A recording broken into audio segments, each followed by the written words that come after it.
మంత్రి పదవి కోసం తెలంగాణ కాంగ్రెస్ లో ఆశావాహులు పోటీ పెరుగుతున్నట్లుగా కూడా కనిపిస్తోంది.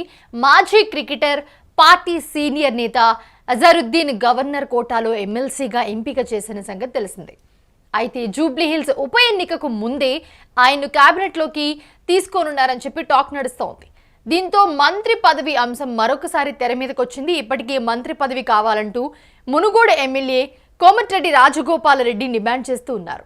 ఇప్పుడు తాను కూడా మంత్రి పదవి కేసులో ఈ రేస్ ఏదైతే ఉందో, మంత్రి పదవి రేస్ ఏదైతే ఉందో ఆ రేస్లో ఇంకా ఉన్నానంటూ కాంగ్రెస్ ఎమ్మెల్యే మల్రెడ్డి రంగారెడ్డి కుండబద్దలు కొట్టారు.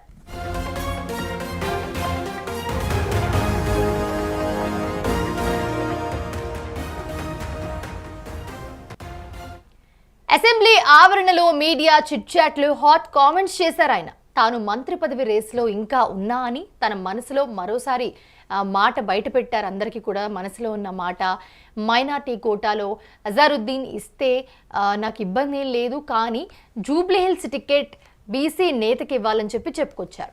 కాగా గతంలోనూ మంత్రి పదవిపై ఎమ్మెల్యే మల్రెడ్డి రంగారెడ్డి డిమాండ్ చేశారు. పదవుల విషయంలో నాకు జరుగుతున్న అన్యాయాన్ని ఓర్చుకుంటూ ఇంకా పార్టీ లైన్లోనే ఉన్నానని చెప్పి అన్నారు. కార్యకర్తలకు న్యాయం చేసేందుకు వారి డిమాండ్ మేరకు మంత్రి పదవి అడుగుతున్నా తప్ప పదవి వ్యామోహంతో కాదు అన్నారు ఆయన. కాంగ్రెస్ ఎమ్మెల్యే హాట్ కామెంట్ చేశారు. నేను మంత్రి పదవి రేస్లో ఉన్నా అని చెప్పి మల్రెడ్డి రంగారెడ్డి చెప్పారు. అయితే అజరుద్దీన్కి ఇస్తే ఇబ్బంది లేదు అని చెప్పి కూడా మల్రెడ్డి చెప్పడం జరిగింది, కొన్ని వ్యాఖ్యలు చేయడం జరిగింది. అయితే ఇంకా నేను మంత్రి పదవి రేస్లో ఉన్నానంటూ కూడా ఆయన డైరెక్ట్గానే చెప్పారు. అయితే అసెంబ్లీ ఆవరణలో మీడియా చిట్చాట్లో హాట్ కామెంట్స్ చేశారు ఆయన. తాను మంత్రి పదవి రేసులో ఇంకా ఉన్నాను అని చెప్పి తన మనసులోని మాటని మరొకసారి బయటపెట్టారు.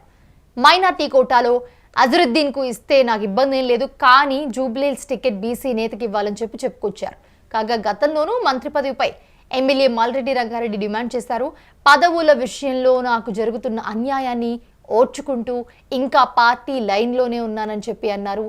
కార్యకర్తలకు న్యాయం చేసేందుకు వారి డిమాండ్ మేరకు మంత్రి పదవి అడుగుతున్నా తప్ప పదవి వ్యామోహంతో కాదు అన్నారు మల్రెడ్డి.